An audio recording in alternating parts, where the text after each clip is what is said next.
Hey, what's up? John Sonmez here from simpleprogrammer.com.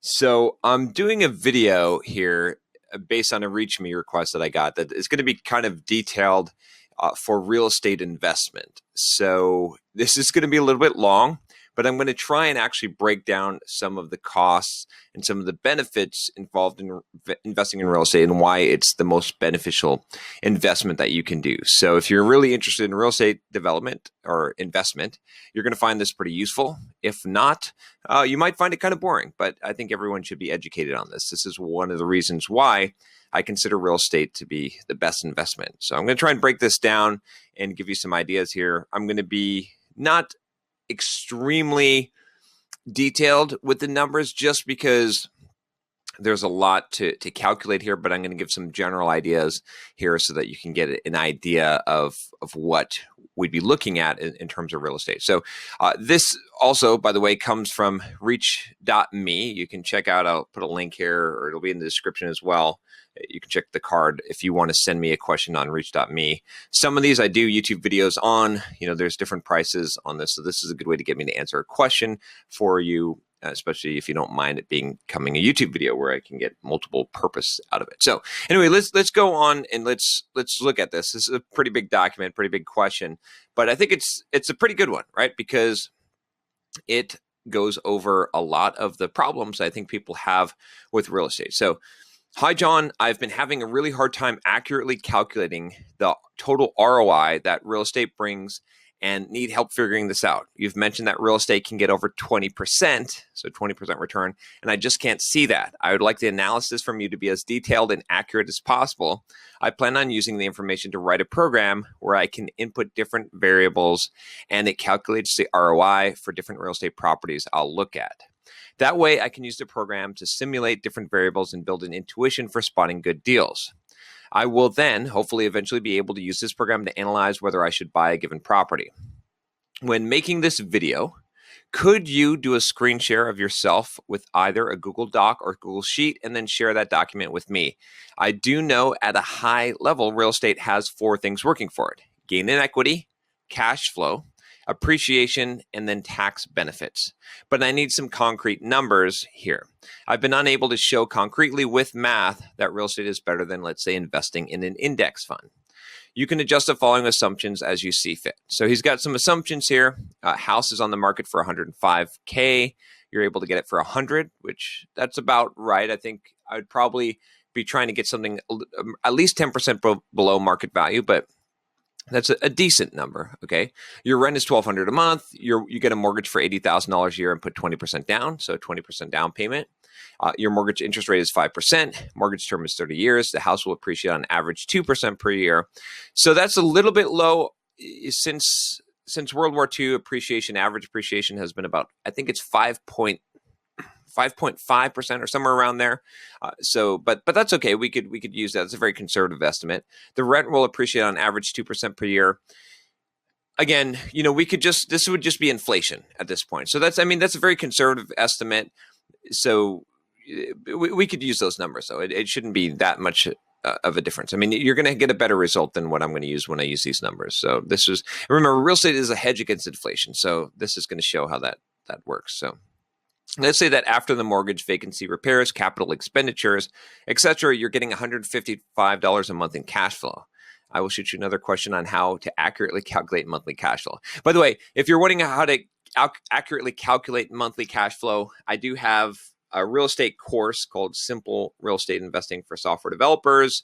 It's not just for software developers, but that's my thing. So you can check that out, and it does give you the exact formula in all of the things that you need to know about accurately counting cash flow, which is really, really important. So I do have that information out there if you're interested. It's well worth the investment if you're serious about getting involved in real estate investing. Okay. The purchase closing cost is $2,500. Seems accurate. Takes about 1 month after buying to get the place rented out. So that all cost me $1,200. A lot of cases you could buy a property that already is rented out, but the cost won't be $1,200 because this is based off of the rent, right? That's a potential loss, but the actual mortgage payment. So one thing is that when you get a new mortgage, okay, what ends up happening is that you basically are prepaying interest up front. That's part of the closing costs. And so you're basically going to have a month without a payment. So you're basically not going to make a payment on it. So I would cut this right out of there. By putting $5K in repairs, the value of the house on the market increases to $120K. Buying a new property, the repairs might be $5K, and yeah, you're going to increase the value. Let's say $120K. I think that's a pretty decent estimate there. Assume the closing cost fees to sell the house is $1,200. It might be a little high. It depends on how you sell it and if you go through an agent or not, and what is involved. But you're going to have definitely going to have some closing costs. And one of the things that you want to do, one of the things I'm going to do to simplify things is I'm going to eliminate any of the transaction costs, because what I'm going to assume is that you're buying a property for under market value, okay? And that you're increasing the market value of that property when you acquire it, so that will negate the transaction or closing costs or the fees involved in acquiring the property and disposing of the property. The other thing is we're going to assume a longer hold of the property, which is important as well, because that is going to make a lot of these things negligible, right? So if you hold a property for a very short period of time, then yes, the closing costs and the transaction fees are going to eat up a lot of the profit, and that's going to be a problem. That's why real estate, I say, always is minimum 10-year investment if you really want to invest in real estate. Now, there's other things you can do with real estate and speculation and whatnot, but if you really want to invest, I'm looking always at a minimum of 10 years and probably longer. Assume the house will require about $5K in cleanup repairs prior to selling. It depends on how long, right? If you just put in $5K and you sell it even 5 or 10 years later, it's not going to be $5K in cleanup and repairs. I really doubt that. But, again, we're going to wipe out all of those things to make this a little bit simpler.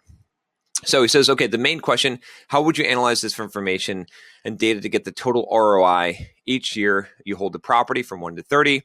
I'm specifically referring to the ROI in the scenario that you sold the property in year 1, 2 through N, what your total return on the initial investment would be. I know you're gaining here via equity gain, cash flow, and appreciation, but I'm having a hard time calculating an exact ROI. I was just taking a sum of these three and comparing it to the total invested capital. Is this even the right way to look at analyzing the ROI in real estate?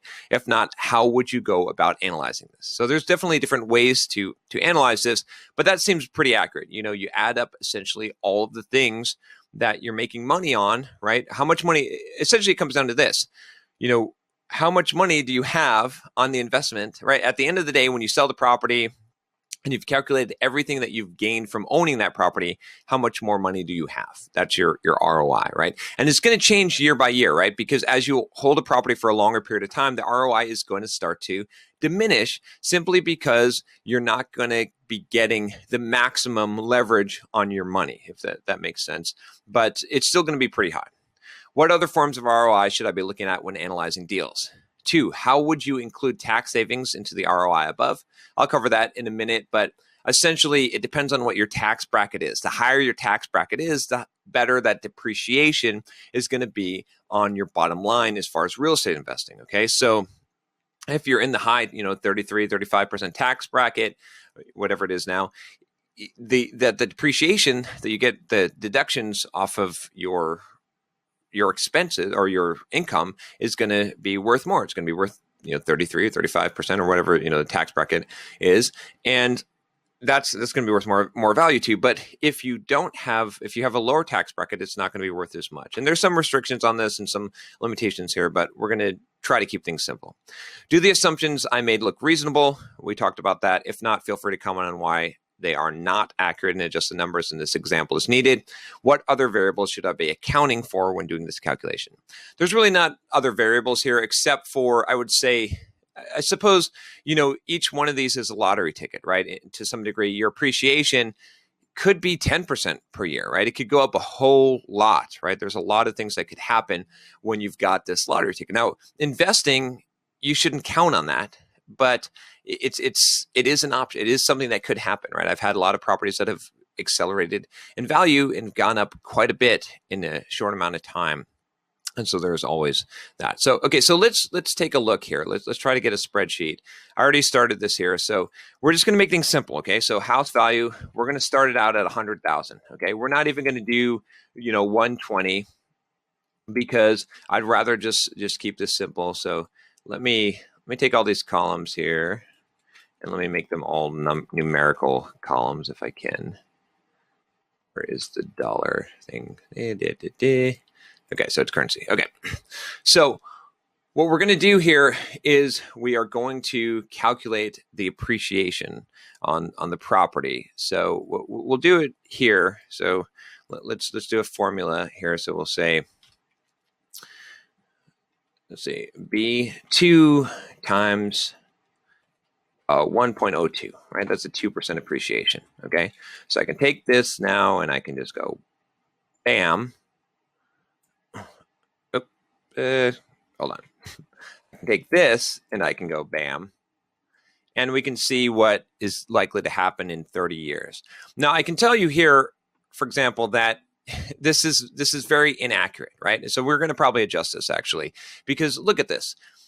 A value of a house that starts at $100,000 in year one, do you think in 30 years it's going to be worth 177?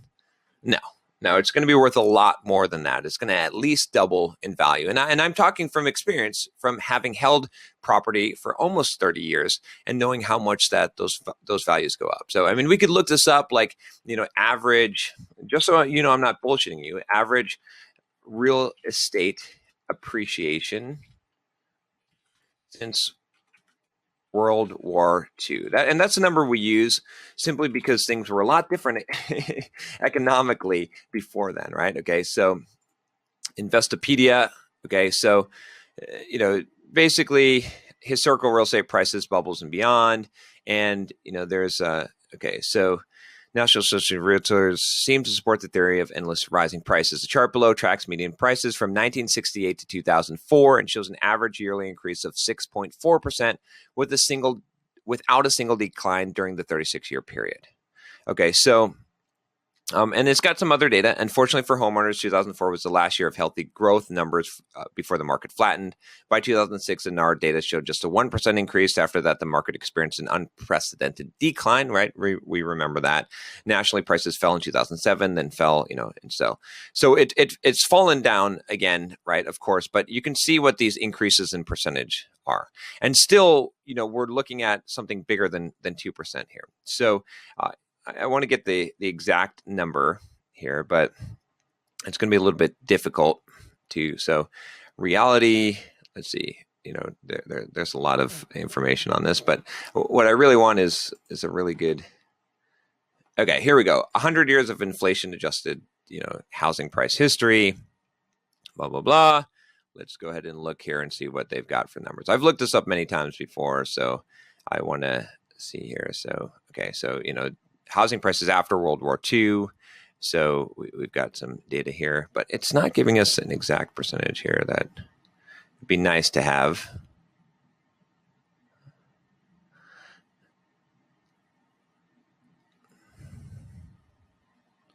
So, based on inflation too, that's the other thing that you put into account. But inflation is happening, real estate is going up. Let's see, Dave Ramsey. Let's see what he has to say. I want to find some number that, just so I'm not bullshitting you here. So let's see here. Okay.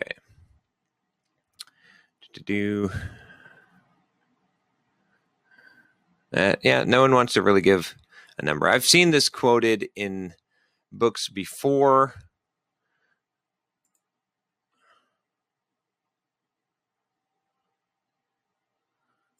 House price index. I don't know if this is going to be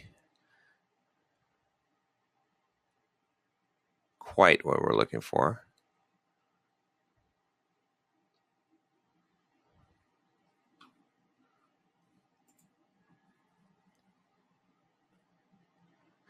Okay, well,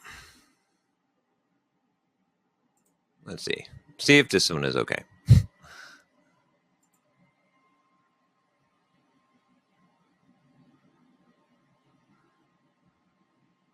Inflation adjusted home prices. So you can see what was going on there. But yeah. Anyway, I think the first one was probably the most accurate.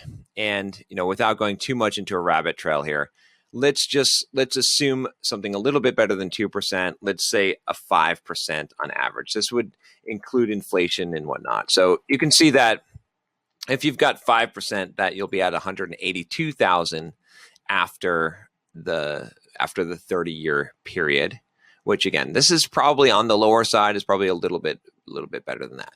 Now, equity banked. Okay, so equity banked, what do I mean by this? So if we have a mortgage and we're paying down that mortgage, we want to know how much have we paid that down. So we had some numbers here. We had a mortgage of $80,000, 20% down, 5% interest rate, 30 years. So if I go into mortgage calculator,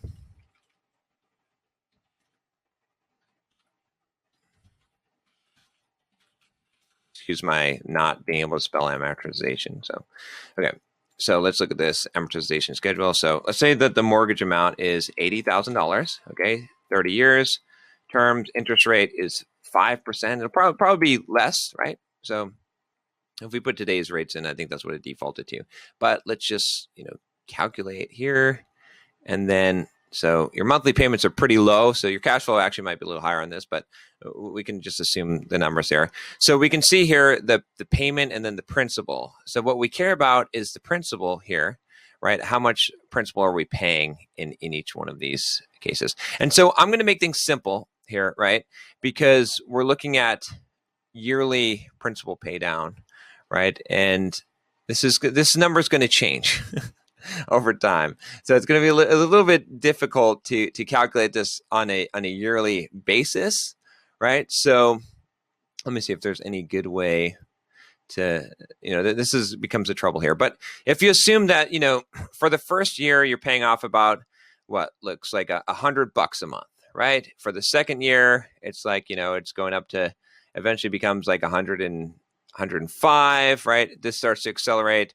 110, 114, 120, 125, right? We can see here. So maybe if we go up from where we started at 17. So let's say in 2027, how much are we paying per month? Okay, and we can just so 150.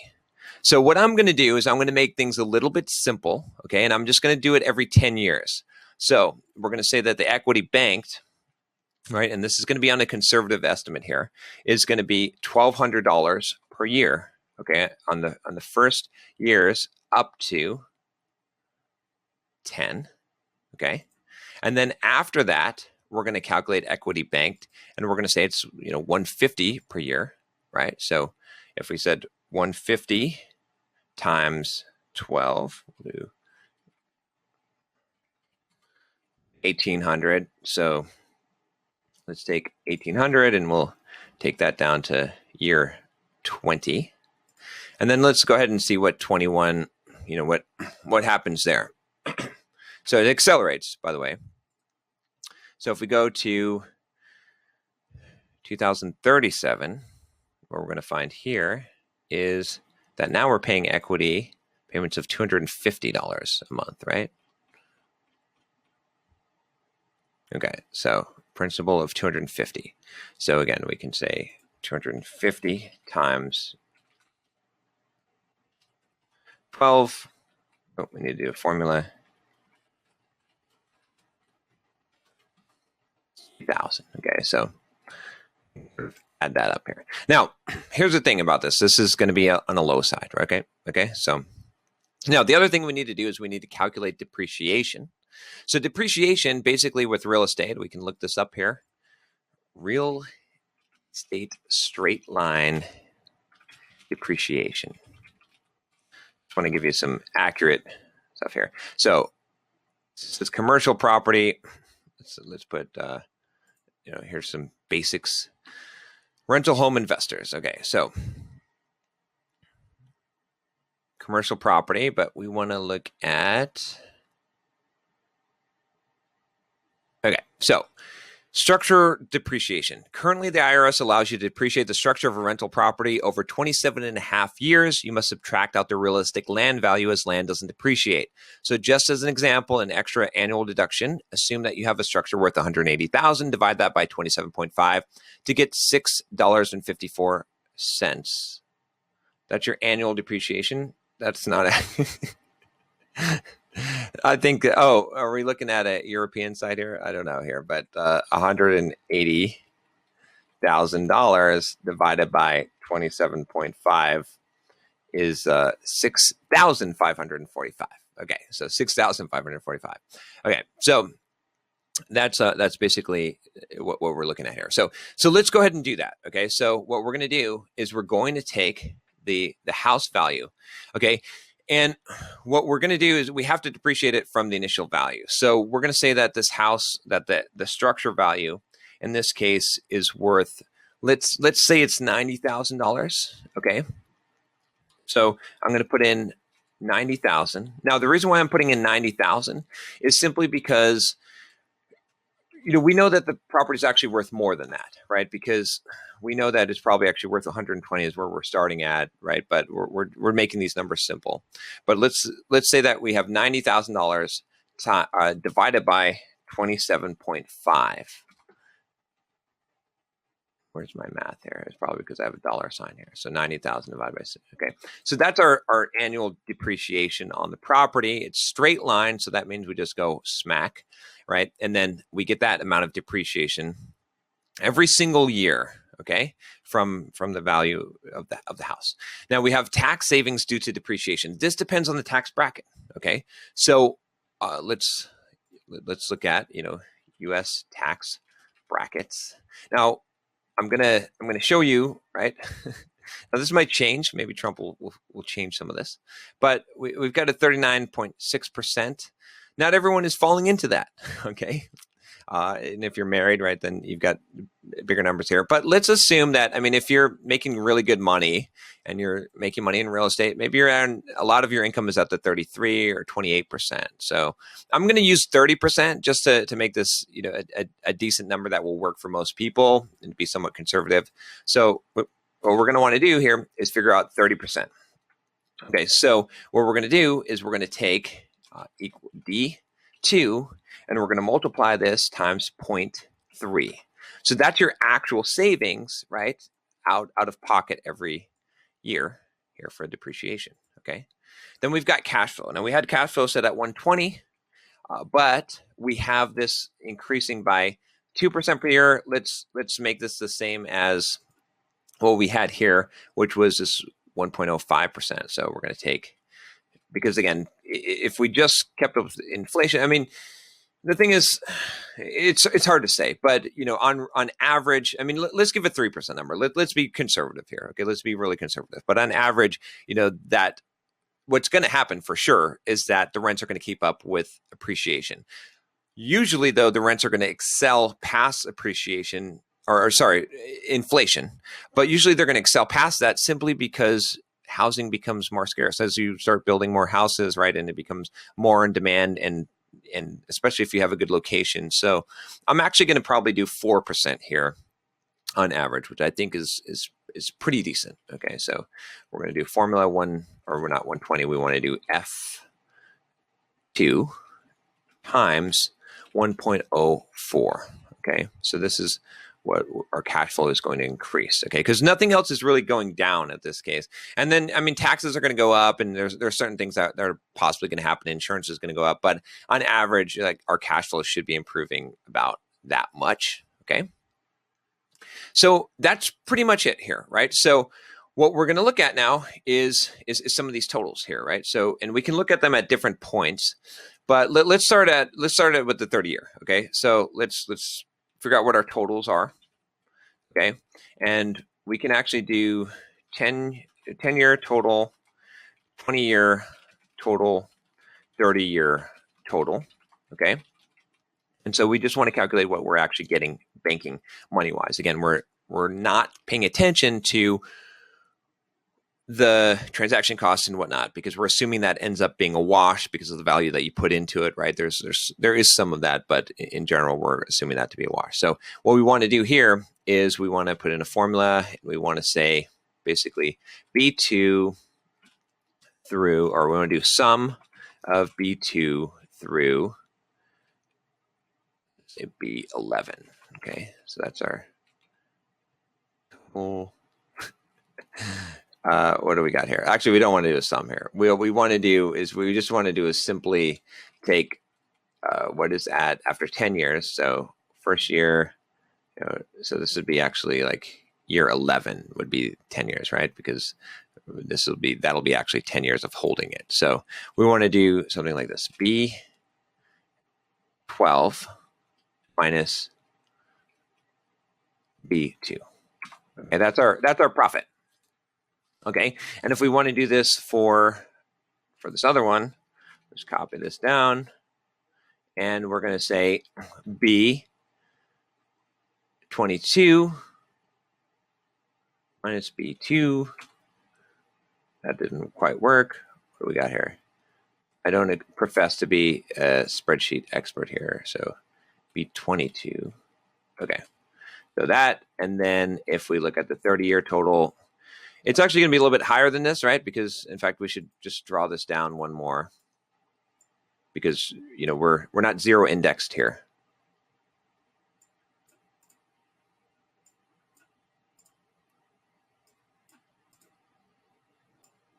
Okay. In fact, okay. So now let's go ahead and look at this one. So this is what the final value is going to be. So this will be equal to B32 minus B2. Okay. So that's our profits there. Equity banked. Okay. So now in order to do this, we need to go calculate 1 through 10. So we'll say sum of C1 through C10. And why doesn't it work? Function minus parameter 1 expects number values, but equity banked is text. Oh, yeah. Okay. So it starts at C2 and goes to C11, right? Actually 12. Okay. So, why is it coming up negative? Oh, I see. So it's this colon. Okay, there we go. See, I can spreadsheet. So all right, so let's move on to the next one. So we're going to do essentially sum of C starting at 11. Well, it'll be 13, 12. Okay, to C 21. Okay, there we go. Oops. We need to start at the beginning here, right? Because this doesn't change. We're actually starting at C2. Okay, because we're getting all of that equity banked. Okay. And then at the end, right, our equity banked should add up to the entire cost. It should be 100,000, right? So it's going to come up a little bit short if I do it like this. If I say C2 or sum, we'll see how close it is. C2 to C32. It only comes up to 63,000. So we're missing something here because we had, we had a mortgage of 80,000. So this should come to 80,000, right? So this should be 80,000 approximately. All right. So we'll just put that number in there. And really, realistically, this should be somewhere around 35,000, right? Because my estimate was really on the shy side, and this is probably a little bit more, right? This is probably somewhere around, let's say 15,000. Okay, we're just using some pretty accurate numbers, but not 100% accurate, right? Okay, because we want to get some estimates here. Now, depreciation, we don't care about what that is. I mean, I bet this adds up to $90,000, right? It should. Or we've got 101 because we don't depreciate on the last year. So we could actually knock this out, right? To be honest. Okay. So what we do care about, though, is the tax savings due to depreciation for every year. And so, we can just multiply this straight out, and we can say, and this will increase as you make more money. All right. So, as you get in a higher tax bracket. But let's just make this simple. Let's just say that we're going to say E2 times 10 here. Oh, need a formula. Equals E2 times 10. Okay. And then this one would be E2 times 20.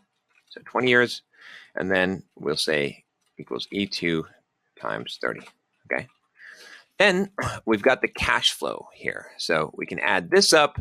And again, this isn't going to be 100% accurate, but let's go ahead and do like F equal F2 or sum of F2 through 12. Okay. And then for this one, it'll be equal to the sum of F2, because remember we start from the beginning all the way to F22. And then this one will be equal to the sum of F. We got here F2 to F32. Okay. That's how much money that we'll make here. Okay, so let's take we have initial investment. Right? It's $20,000. Okay. So what is our return? Well, okay, if we look at this after 10 years, right? So let's put a little column here and say ROI. Okay. And what we want to do is we want to find out what percentage if we add all this stuff up, right? So we'll put another column here and say like, we'll say total earned, okay? And we can add these ones up. So we'll say this one is equal to the sum of essentially all of this, okay? Then we can just pull that down. Okay, so that's, okay. So what we're looking at here is an ROI on our initial investment. So to calculate the ROI on this, right, our $20,000 becomes $51,921.26. So what percentage of our initial investment is that? This is a good math question.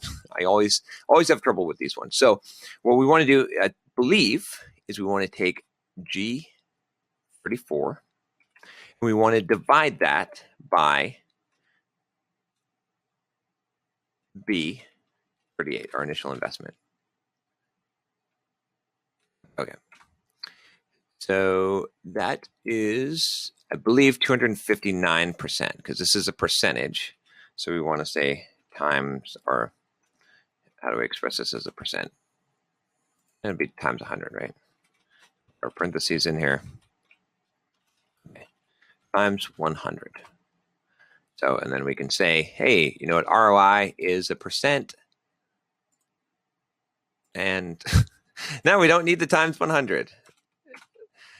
Welcome to an episode of Learn with John how to do spreadsheets. Okay.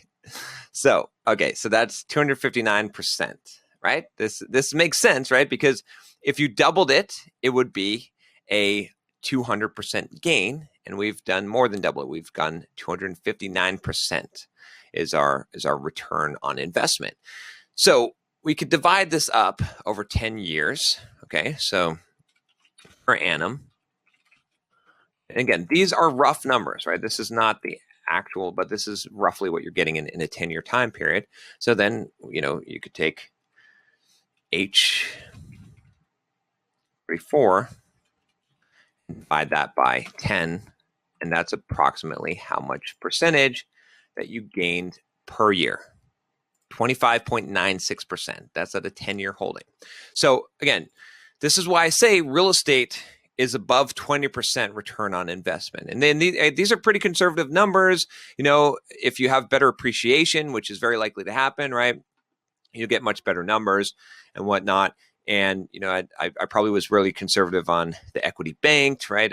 I mean, we upped that a little bit. So the cash flow would probably increase more. In my typical experience, having properties, I've seen this go up a lot more. Okay. So there's definitely more things to consider, but let's go ahead and bring this down. Why doesn't that work? Now it wants us to do G35 divided by B30. No, we want to stay with B38. There's a way to lock a column. I think it's like this. No. I don't know. Forget about it. We don't need to learn spreadsheets with John here. Okay. And then if we take this down one more, and then we get an error, of course, and then we go back to 38. Okay. So let's bring this one across and let's see what our total. Oh man, this thing just does not want to cooperate. This is going to be B. Okay. No. Hold on. Formulas. Okay. We want to actually take this divided by 20 because it's 20 years. Okay, so there we go. And then we're going to do this one more time if this works. Let's see. This is 30 years. Okay. So you can see the ROI on the initial investment. Okay. Now this is on the initial investment. All right. I want you to understand this because this is not your annual ROI. So there's a little bit of a difference here. Okay. But when I'm investing in real estate, I'm thinking for the long term, right? And so I'm thinking about how much money will I make on the initial investment. I put $20,000 into this property. In 30 years, that money, I've gotten on average a return of 33.84% on my money. But overall, in 30 years, I made 1,015% essentially, right? I've made $230,000. Okay. So I've 10x'd my investment. 10xing my investment is a good deal. That makes a lot of sense to me. Again, if you look at compounding interest, right, that's going to be different. And so when you calculate your ROI, right, you're essentially, this is more like a cash on cash return, right? On how much, this is my cash on cash return, right? As opposed to looking at interest rates and how much your compounding money would be. So I mean, we could compare this, right? So we could take this, this value, right? And we could do, compounding interest, right? So, let's just compare this, so you have apples to apples, because ultimately I care about, at the end of the day, how much money do I put in my pocket, right? And so if we did like a compound interest calculator.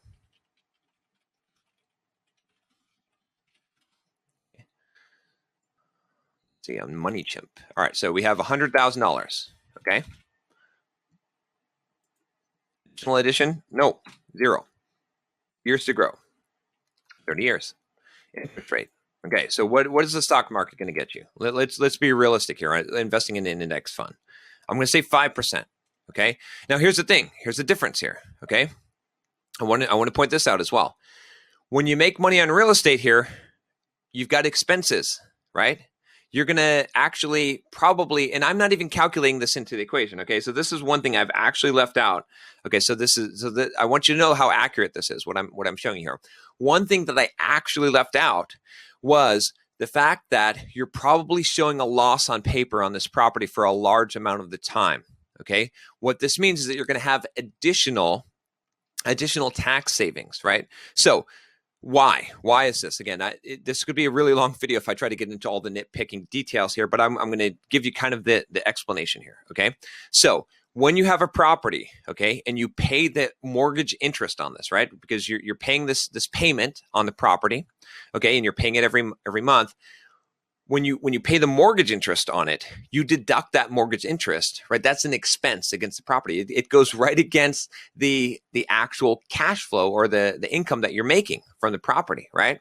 So if you just took this cash flow, okay, that you would normally pay taxes on, and you subtract out the mortgage interest plus all the expenses on that property, from repairs to maintenance to property management fees, all of that stuff, you're going to be in negative, right? So you're going to actually make more money. Now, the reason why I'm not going to include this in the calculation here is because I want to be very, very conservative, right? But definitely, right, you're going to be operating at a loss, right, for a good amount of time here. Now, there's some laws against, being a real estate professional and whatnot on what you can cap your max loss is per real estate per year, but it can be banked. So there's, eventually you'll get that money back.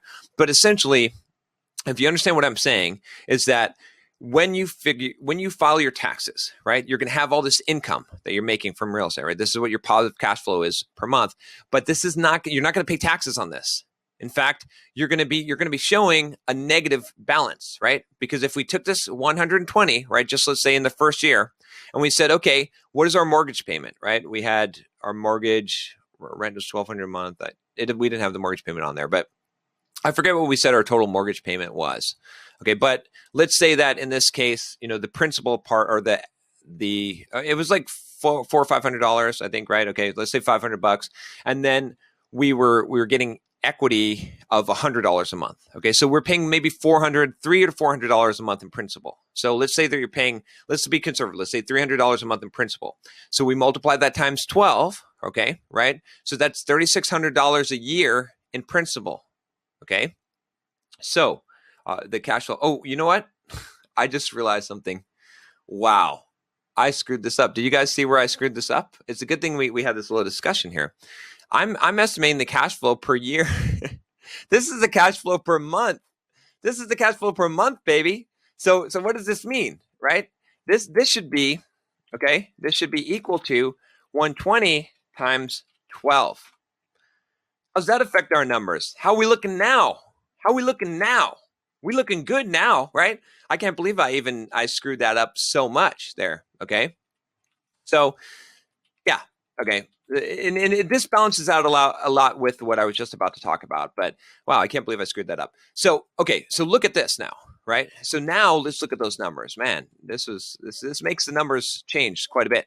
Now you can see that your return on your investment in real estate is 34.86%, just holding it for 10 years, 38.41% and 46.89% per annum, your total amount of money that you're going to make, right? So you take $20,000, you put it in real estate in this particular property, and 30 years later, you got 1,406% return. You've taken $20,000 and made it into $281,000, okay? And just in 10 years, you're expecting to make about $70,000 off of your $20,000, right? 348%, 34.86% per annum. So that's pretty freaking crazy, right? I mean, you get what I'm saying here? Like, find a better investment than that, honestly, right? And we'll compare it here. But anyway, going back to the tax thing, okay? So we said that we're paying like, $300, $3,600. So if you have $3,600 that's subtracted from this, right, you're in the hole a negative $1,500 almost, right? Or somewhere around there, negative $2,000, okay? So you also have management fees, you also have expenses, repairs on the property, right? All kinds of things that you deduct from the property. So you're probably running a negative, $2,000 or $3,000 per year for a long period of time on paper here, right? The depreciation gets also tacked onto that. So you can be running negative. You're not going to, essentially, at the very worst case scenario, you're not paying taxes on any of this, basically, for most of the life of the property. So you're getting tax-free cash flow, right, for that portion of it. Does that make sense? And then also, when you sell this property, okay, here's the other thing. This is awesome, and this is key. I want you to understand this concept, okay? There's so many levels of this. This is why, like, when people look at real estate initially, they don't understand the investment. They don't understand why it's such a good deal. Okay, not only this, but see all this money here, okay? Now, you're not paying taxes on the cash flow because you're showing a negative return on your tax return, okay? But we're also getting the house value to increase, the equity, right? And the equity banked. Are you paying taxes on the equity banked? No, you're not paying taxes on that either, okay? Now, this house value, okay, this $86,000 that you earn, right? Do you pay taxes on that? Not if you do a 1031 exchange. See, there's real estate laws that allow you to do what's called a 1031 exchange. It's a like-for-like exchange. So you can, instead of cashing out and selling this property, right, even at 10 years or 20 years, what you can do, and there's actually two things you can do. One thing you can do is the 1031 exchange. So you can take this property, okay, and you can actually exchange it for a bigger property and take this money and roll it into your next investment. You can do this at any point that you want, and you will defer tax payment on that again. Okay, so there's some complexity to it, but essentially you can avoid paying any taxes on this as long as you continually roll it forward, right? And the only point where you have to pay taxes on this is when you actually take the check and you want to spend the check on something else. But if you spend it on real estate, essentially and you get a loan on it, then you're going to be able to roll that forward. The other thing that you can do, especially if this is like a single family house, is you can live in the property for 2 years. Right now, with the current tax laws in the United States, if you live in a property for the last 2 out of 5 years, it's this test, okay? what happens is you can claim basically an exemption of up to $500,000. I think it's $250 for a single person and $500 for a married couple. It may have changed a little bit. Don't quote me on that. But essentially, you can get all that tax-free when you sell the property.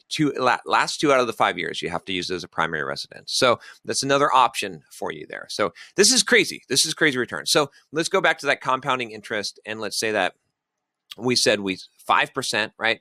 And we want to calculate it annually.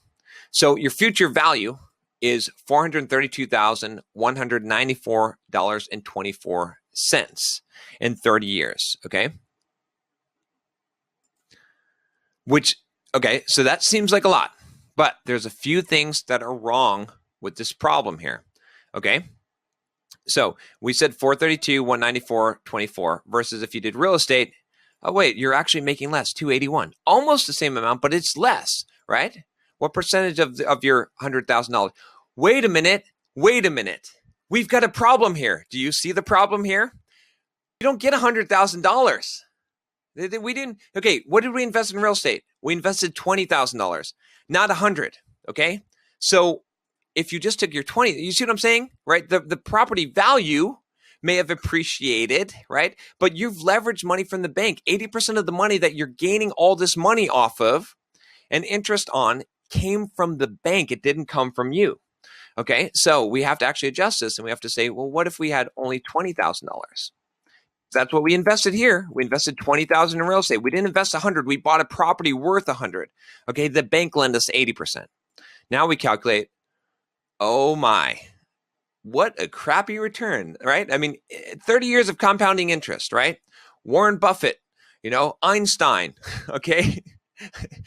Preaching the power of compounding. Let me grab something for you real quick, okay? This is the book you want to read. It's called The Millionaire Fastlane. It's by MJ DeMarco. He was on this YouTube channel. Read this fucking book. Why? Because he says that compound interest is bullshit, and I agree with him, and this is why. Okay? It just doesn't make sense. It's stupid, all right? You're $20,000 all this fucking time, and you get $86,000. Now, yeah, if you invest for 50 years, oh yeah, okay, but that's still, what is that, 50 years? Hey, it's as good as real estate in 30. That's bullshit. Oh man, that's horrible, right? But what if we do 60 years? Okay, see, now compound interest starts to make a difference. And 7 years. But see, the problem is when people play this game, here's what they do. They do 30 years and they say, oh, yeah. You get a 10% return. Okay? Yeah, you get a 10% return. That's pretty fucking good on $20,000. That's better than real estate. You ain't getting a 10% return. I don't care what you think. Like, first of all, even if you got the 10% return, okay, which is not possible, guess what's going to happen?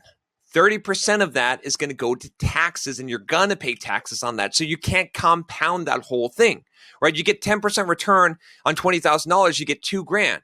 Okay, of that $2,000, how much is Uncle Sam going to want of that? He's going to want his 30% on that, okay? He's going to want his money, okay? So it doesn't compound like you think it does, right? You get interest, you got to pay taxes on the interest. Now, if you leave it in one asset, right, an index fund or whatnot, you can essentially avoid that, but to some degree, but you're going to pay taxes when you pull it out anyway, right? So whereas in real estate you don't have to. So this is the more accurate thing is to say 5% over 30 years, and there you go. This is like pitiful compared to, and plus you're paying taxes on this compared to real estate in this case.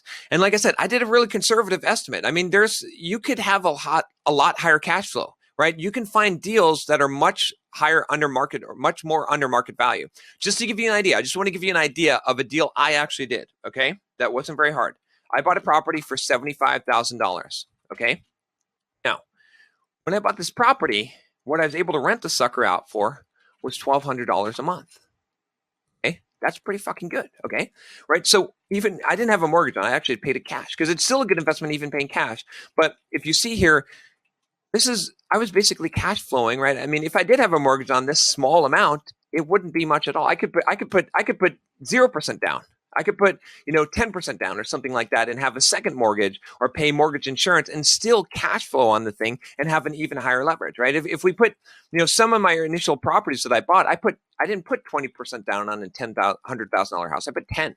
So my leverage is even higher. So I'm making even more money on my return. Imagine if you double these numbers, right? Or well, you half this number, right? Then you're doubling these percentages almost, right? So there's a lot to consider when it comes to real estate. And real estate is by far the best investment. So I think I've covered everything, right? I've tried to be as accurate as possible, right? I don't have the books in front of me. There is one really good book I'll recommend. The only good real estate book that I'll recommend is called The Millionaire Real Estate Investor. It's by Gary Keller, the founder of Keller Williams, and I just forgot his name, but it's by Gary Keller. You can check that out. Go ahead and click the link or whatever in the description. Okay, and one last thing, all right? If you've been listening for this long, okay, I just give you a bunch of free wisdom here. This is not bullshit, okay? This is pretty honest, advice. You see the numbers here. If there might be some slight, if you see a major defect in what I've said here, by all means, tell me. I'll fix it. We'll adjust these numbers. But I was pretty conservative here. So if you're really serious, if you see the value in this, okay, I'm not going to try and hard sell you any kind of bullshit, no money down. This is honestly you got to have the 20 grand, right? You got to save up the money. There's different ways to do this, but essentially I put together a course called Simple Real Estate Investing. Okay. And you can check it out here. It'll be in the card in the description below. It's $500 at the time of recording this video. Maybe it'll be more after then. Okay. It's not going down. I'll tell you that, because I've got some bonuses that I need to put in there.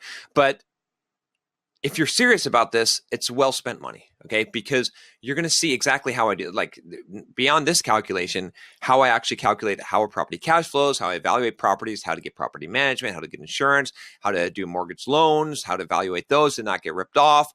The general strategy of how to invest in properties and to make money from doing it, and all the kind of things that you need to do. How do you actually find these deals and all that stuff? I've put it all into one video, everything that I know that's not bullshit, because there's so much bullshit out there in real estate. People don't understand this stuff, right? But, if you found this useful, that's easily a good investment. You're not going to be disappointed. And I do have a money back guarantee on it. If you are don't rip me off. Come on. I just gave you a bunch of free value here, but seriously, I would check that out. Go ahead and, you can click the link in the card, and it's also in the description below. So if you have any questions, if this shit doesn't make sense, okay, watch the video one more time. No, you can watch it one more time, but also click the link or leave a comment below. Okay. And let me know, and we'll talk about this. So, all right, hopefully you found this useful. If you did, thumbs up, share this with someone who is telling you that real estate is a bad deal. Fuck, it drives me nuts that people don't. And again, I don't expect everyone to understand all this, but it is such a good deal. It's so much of a better deal than any other investment, right? And these are poor. I can get properties way better than what I've shown you here. Okay, so it is crazy some of the deals here that you can get that are make this even. But imagine if you do this, and this is what I did. Okay. I did this every year. I invested about $20,000. I bought a new property every single year.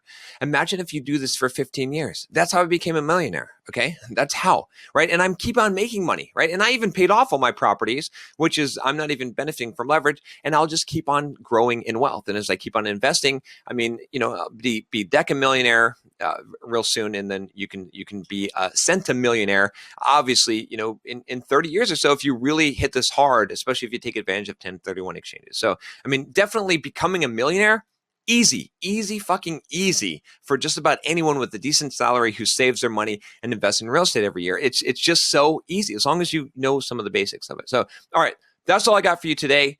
Thanks for listening this long. Like I said, again, thumbs up or share this if you find this valuable. Leave questions in the comments below. And if you haven't subscribed to this channel already, you're going to want to do that. Click the subscribe button. And also you can take a look at my playlist on real estate investment in general, if this kind of stuff floats your boat. All right. Thanks for staying with me, and I'll talk to you next time.